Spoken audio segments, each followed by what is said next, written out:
I met my first co-founder while I was looking for co-founders in London, and that was when we started out Scoopler. We were lucky enough to meet each other at a networking event for entrepreneurs, and he and I were very like-minded, and we also both happened to have been born in Sri Lanka, so we kind of had that in common. He went to MIT, I went to Oxford, we both did computer science. We instantly kind of hit it off, and it was kind of like co-founder love at first sight. My second co-founder was a roommate of my first co-founder when he was working here in San Francisco. So we all kind of by association already had some trust built in it too. And I think the important thing there, I always say when it comes to finding co-founders, is think of it like a marriage. You wouldn't start a marriage with someone after meeting them for one day. So you shouldn't start a company with someone like that either. You should really get to know them and work out if you guys are a good fit together.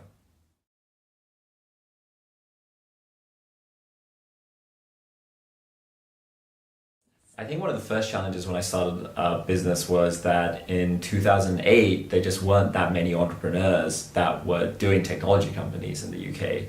I was still in touch with my friends from university that were doing startups, but I felt like every time I went to a networking event, there were like the same 10 people.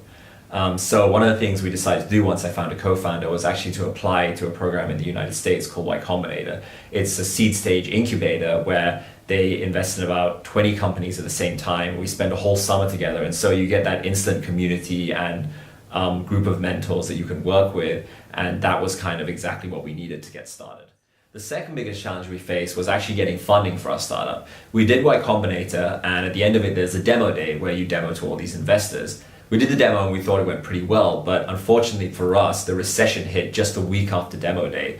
And at that moment in time, all the investors just decided they didn't want to invest in companies and they wanted to be pretty conservative for the next few months. And as a result, there wasn't really any seed investment available.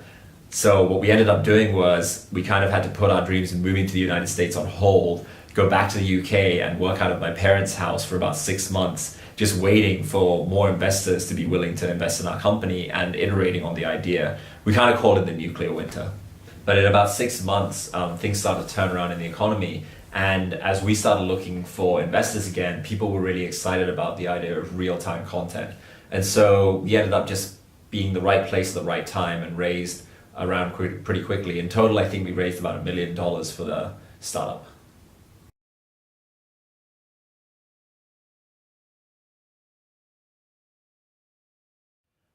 I think some of my fondest memories of working at my startup was just the camaraderie of being a small group of guys just like coding away through the middle of the night, sometimes until sunrise, and just getting totally, carried away with working on this product and not even kind of thinking about what else is going on in the world. We were just so focused some of the time that we would go on for days and then have to like come up for air. And while I look back now and think that's kind of like a little bit crazy, but back then it was just like such a cool experience.